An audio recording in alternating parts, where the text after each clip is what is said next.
Fala aí, investidor e investidora, tudo bem com vocês? Como é que vai os aportes? Como é que tá a rentabilidade? Bom, nesse vídeo de hoje eu quero aqui me apresentar para vocês, eu quero falar um pouquinho aqui o que vocês devem e não devem esperar do canal e qual que é a premissa do canal.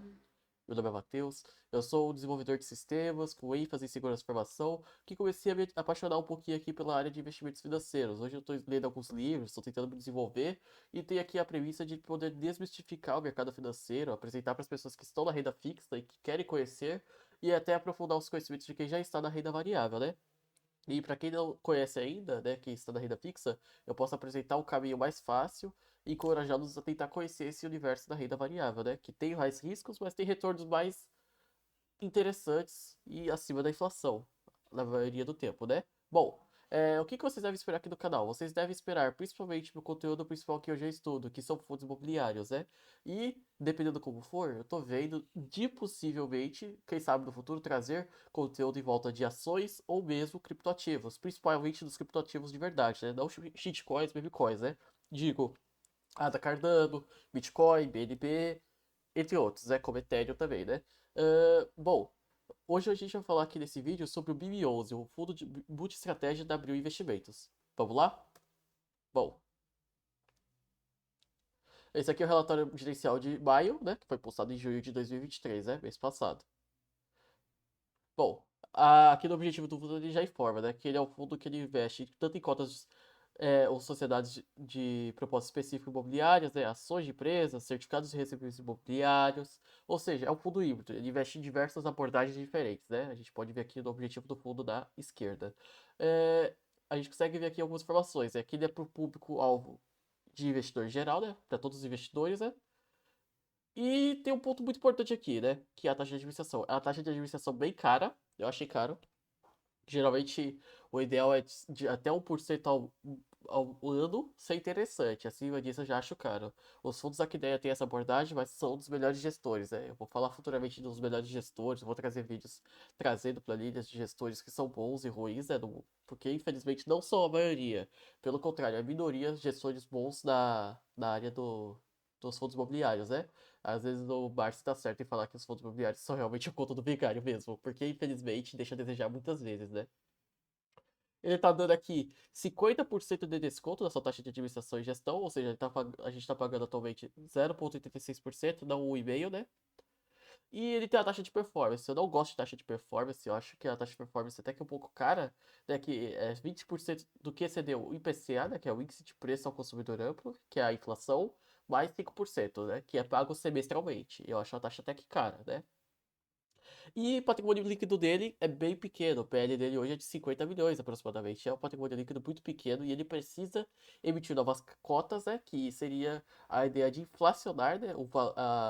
O fundo dele e ter mais cotas para poder comprar mais ativos, poder pulverizar melhor a carteira, que hoje só está diversificada com 15 ativos. E esse fundo aqui ele corre um grande risco por conta desse baixo patrimônio e da baixa diversificação que eu considero, né? Bom. Aqui ele informa um pouquinho sobre os destaques da carteira, né? Ele gerou um resultado de 8 centavos por cota e distribuiu 9, ou seja, ele gastou 1 centavo da reserva de lucro acumulada, né? Ele ainda tem 4 centavos acumulado. A carteira ponderada dele é de IPCA mais 8, né? Ele tem hoje IPCA mais 8 da carteira, né? Ele fala aqui um pouquinho sobre os Estados Unidos e mercado global. Eu não vou focar nisso. O meu foco aqui vai ser principalmente no mercado nacional, né? Mas ele informa aqui um ponto importante, é que no Banco Mundial ele previu o aumento do PIB mundial em 1,7% em 2023, né? Mas esse banco, ele realmente ele reajustou, né, essa taxa para 2,1%, né? O crescimento anual de 2023, né? Bem interessante. Ele fala aqui dos Estados Unidos, os juros, aumento de empregos, até a desinflação da zona do euro, né? Da inflação, né? Que também estava bem acelerada no euro. Não vou focar nesse ponto, tudo bem? Bom, mas aqui tem um ponto importante, né? Falando do Brasil, a estimativa era que a gente teria esse ano uma inflação de 6,02%. Mas essa queda já está apresentando a possibilidade deste ano estar estimada em 5,69% de IPCA. Ou seja, o IPCA está caindo e isso é excelente, né? Porque por mais que ganhar 2% ao mês com vários fundos high yield seja interessante, acaba que isso aí, na verdade, é muito risco. Por quê? Porque esses fundos high yield têm risco de inadimplência, ausência de pagamento, default, né? Que é quando realmente deixa de pagar 100%. Então, inflação alta não é bom para ninguém. Afeta da mercearia da esquina, afeta as grandes empresas, afeta grandes bancos, afeta até shoppings, porque as pessoas deixam de consumir.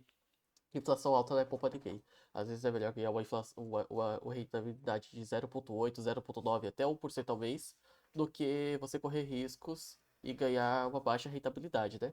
E ter a inadimplência do seu fundo high yield, né? Bom, ele fala aqui que o Banco Central iniciou o processo de redução a partir do segundo semestre. Isso é bom, né? Por quê? Como tá caindo e a gente teve, por exemplo, nesse mês de julho de 2023, uma deflação de 0,08 percentuais negativos, né? Menos 0,08, está mostrando que a taxa de juros está indo para baixo. Isso é interessante, porque isso vai fazer com que a Selic possa cair também. Porque quanto mais alto está a Selic, mais caro fica o preço do dinheiro. E aí, novamente, a gente bate naquele ponto. As pessoas param de consumir, param de comprar imóveis, param de fazer empréstimos para poder financiar veículos, casas. O dono da mercearia acaba perdendo consumidores, então isso aí afeta o país inteiro como um todo, né? O Banco Central ele está estimando que a partir do segundo semestre ele vai começar a reduzir a taxa de juros, né? E que a Selic, né, que é a taxa de juros básica do país, termine o ano em 12,50%. Não é nada mal. Ainda tem que cair, né? Porque estamos na taxa histórica, 13,75 é uma taxa altíssima, né? Eu imagino que em agosto ele vai ter a primeira queda, pode ser que vá para 13,50 ou 13,25, né? Caindo 0,50 pontos percentuais, né? E que continue o foco manter a gestão do governo para poder continuar derrubando a taxa de juros para baixo, né? Bom, nesse cenário de melhorias macroeconômicos, eles estão enxergando um giro de carteira. Eles querem trocar parte do portfólio high grade para medium high yield, né?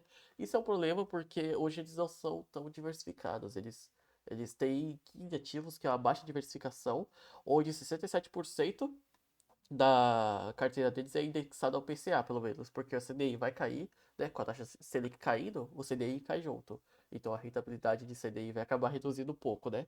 O bom do CDI é que ele é mais fixo, né? Ele não varia tanto. Então você sempre tem aquela certeza que você vai ter aquela gordurinha extra todo mês, né? Eles estão otimistas também para fazer uma emissão de cotas do fundo, né? É como eu disse, o fundo imobiliário, como ele é obrigado a semestralmente transferir 95% da sua receita, ele tem uma receitinha muito baixa. Como eu estava explicando, os fundos imobiliários eles não podem crescer de maneira orgânica facilmente. Por quê?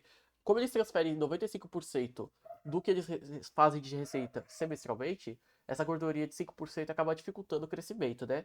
Então eles acabam fazendo a inflação, que é gerar novas cotas. É como o governo faz quando ele gera mais dinheiro no mercado, né? Isso acaba inflacionando é, os ativos, mas de certa forma é a única forma fácil que eles têm para crescer, né?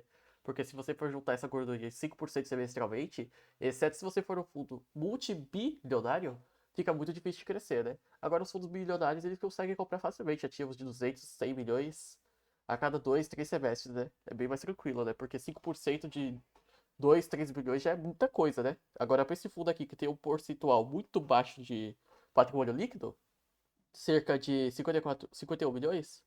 Baixíssimo. Isso aí deve dar o quê? Uns 50 mil, algo do tipo, né? E outro ponto importante que a gente tem que considerar é que ele está fazendo aqui o desconto, né? Da taxa de administração, né? Para tentar crescer, né? A gente tem que considerar esse fato também, que ele se otimista com o crescimento da cotas do fundo, né? Então hoje ele está tentando fazer esse desconto para fazer o valor a mercado chegar ao valor patrimonial, né? Porque ele está sendo negociado a 7,70, 7,80 reais, só que o valor de mercado é outro, né? É uns 8,80, se não me engano. Então eles estão tentando chegar no valor patrimonial para poder emitir, né? Até o final desse ano. Eles têm hoje 98% do seu patrimônio alocado, né? 98,2% e 1,8% em caixa, né? Sendo que desses 98%, 66 a 77% é CRIs indexados ao IPCA, né? E 23% ao CDI. Eles também têm cerca de 12 milhões em cotas de outros fundos imobiliários, né? Eles também têm permutas.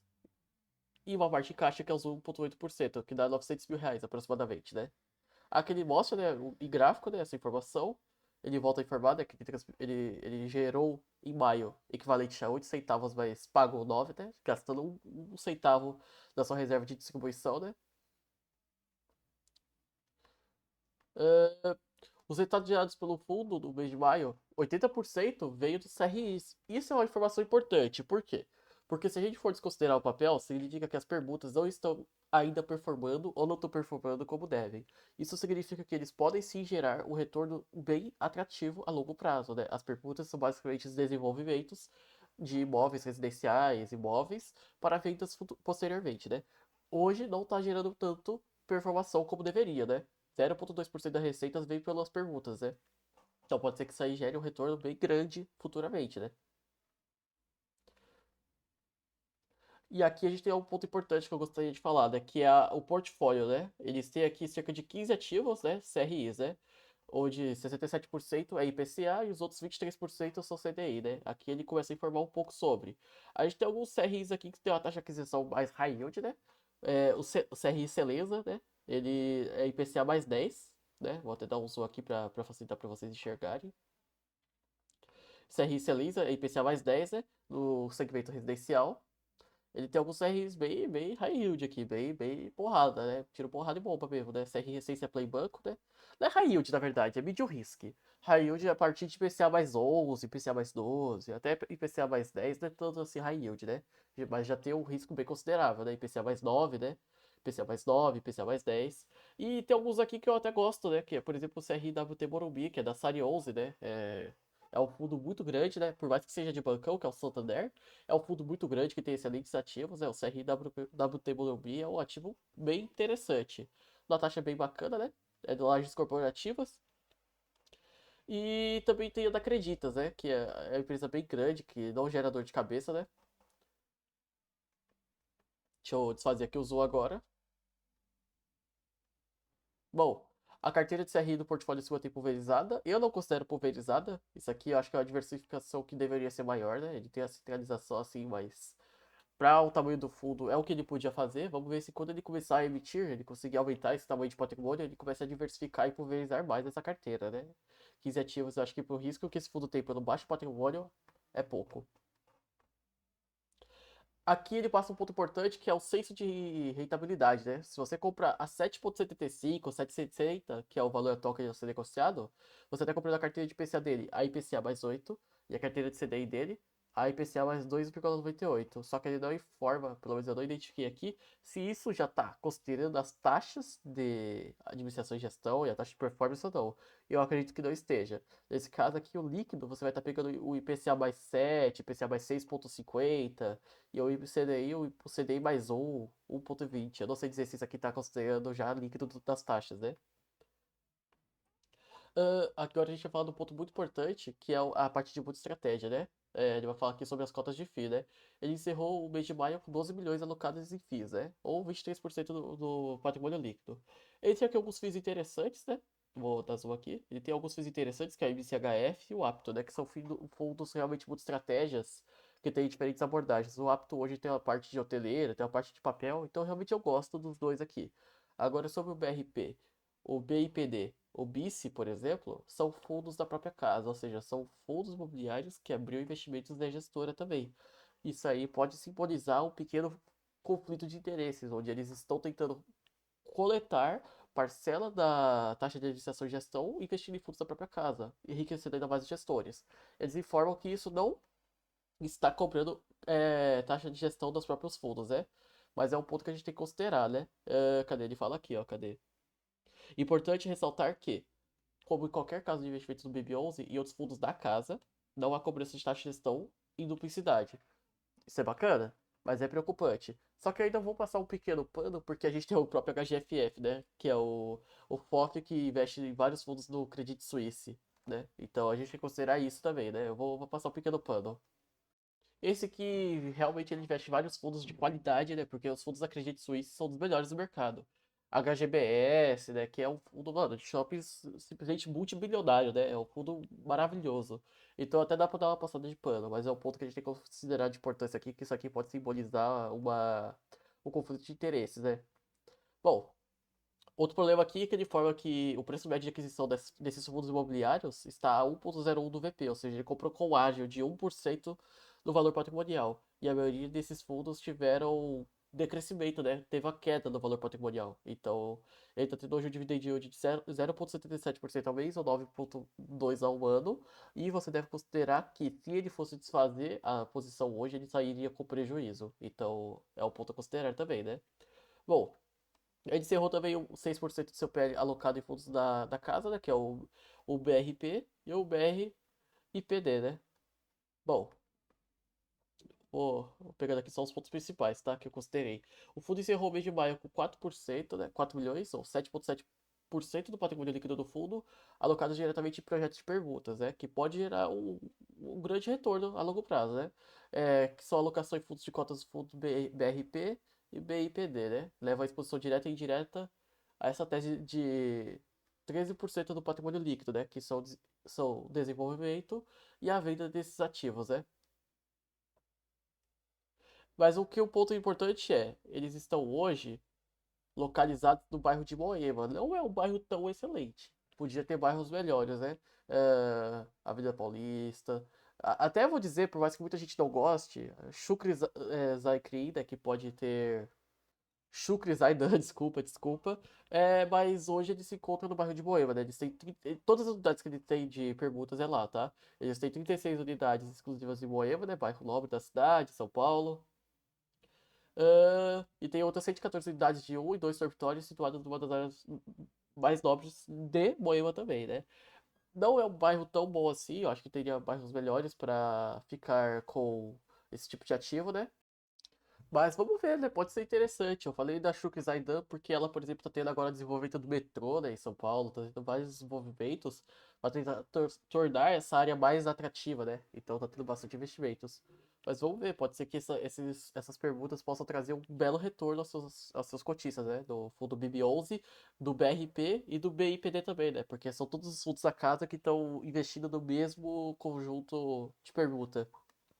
Outro ponto importante é que esses mesmos fundos que eles têm na casa, que também investem em alguns papéis, né? Isso é preocupante porque se algum dia acontecer de algum desses papéis acabar dando algum tipo de inadimplência, daria um problema duplo, né? Ele teria tanta perca no valor de patrimonial por conta do investimento em fundos imobiliários, tanto no prejuízo aqui dentro do próprio fundo, né? Então é um ponto que tem que ficar importante porque isso aí pode acabar dando ou não alguma dor de cabeça futuramente, né? Vamos lá. Outro ponto importante, aqui ele mostra sobre as receitas, né, que ele tá tendo, né? Gerou média 400 a 700 mil reais, né, de receita. Só que a gente tem que considerar que isso aqui vai cair, tá? Aqui ele considerou um custo de despesa de 80 a 90 mil. Isso por quê? Porque ele tá dando aquele desconto de 40%, né? 40 a 50% da taxa de administração e gestão. Então a realidade é que essa receita de 8 centavos pode acabar voltando para 7 a 6 centavos, né? A gente pode dizer que a despesa vai ser uns 120 mil reais, quando a taxa de administração voltar a ser cobrada como se deve, né? Então é um ponto importante que a gente tem que considerar aqui. Que por mais que o rendimento por cota esteja sendo 8 centavos, pode ser que ele volte aos 7 centavos, talvez, quem sabe, por causa dessa despesa aqui de taxa de administração e gestão. Isso se eles não prolongarem por mais tempo a taxa de administração e gestão descontada, para chegar logo no valor patrimonial, né? No valor justo dos imóveis e poder emitir novas cotas e pegar mais dinheiro em caixa, né? Mas é um ponto que a gente tem que ficar de olho também. Aqui ele fala um pouquinho sobre a liquidez média diária, que hoje está na média de 127 mil, 120 mil reais, né? Liquidez, a liquidez baixa, mas ele está ganhando um número de cotistas, né? Começou a ganhar mais 1.500, né? Cotistas, ele tem hoje um total de 7.950, o que é um número baixo, é pouca quantidade de cotistas, ele pode crescer com longo prazo e vamos ficar acompanhando, né? Para ver como que vai ser, né? Ele está começando a ultrapassar as marcas históricas dele, né? Então pode ser que ele comece a chegar nos 10 mil cotistas, 15 mil seria interessante já, né? Uma taxa de cotistas maior do que ele tem atualmente, pelo menos dobrar a quantidade, e além de melhorar essa negociação diária aqui, que 120 mil reais é realmente um número muito baixo, é bem consideravelmente arriscado você entrar nele e não conseguir sair no preço justo, né? Aqui ele começa a descrever um pouco mais sobre os CRIs, né? Não tenho muito mais a declarar nesse ponto, tirando o WT Morumbi, que eu vou falar futuramente, que é o próprio laje corporativa do SARI 11, né? Que é um belíssimo fundo, mano. É um belíssimo fundo. Por mais que seja de um banco como o Santander, tem um grande potencial. Eu gosto desse imóvel. E tô bem de olho no Sarioso também, que tá hoje bem descontado, né? Mas acho que eu tenho mais nada importante agora a acrescentar, né? Deixa eu verificar. Opa. O portfólio do fundo está. Ah, outro ponto importante. já que ele é um fundo pequeno, ele não pode se alavancar. E isso aqui já informa, né? Ele tá desalavancado. Tá só 100% financiado por capital próprio, né? Ele não tá acima de 100%. Isso aqui é bom porque para um fundo do tamanho do BIB, que é bem pequenininho, oferecer risco agora não seria o melhor, né? O importante é ele conseguir chegar no valor patrimonial, chegar logo, emitir e crescer. Esse se ele não for acabar sendo incorporado por outros fundos, né? Ele é tão pequeno e tá com tanta dificuldade de chegar no valor patrimonial, ele tá preso na cotação atual de 7,75, que pode acabar recebendo até uma oferta aí de ser incorporado por outros fundos maiores, né? Eu não duvido disso acontecer também, né? Bom, mas é isso por hoje, pessoal. Deixem seus comentários, vamos debater o que vocês acham do BIB. Vocês acham que tem um conflito de interesses? Tem algum fundo que vocês gostariam que eu analisasse? Em breve eu vou trazer novos fundos aqui, eu vou debater com vocês. E agradeço aí pelo vídeo de hoje e vejo vocês na próxima. Valeu, pessoal!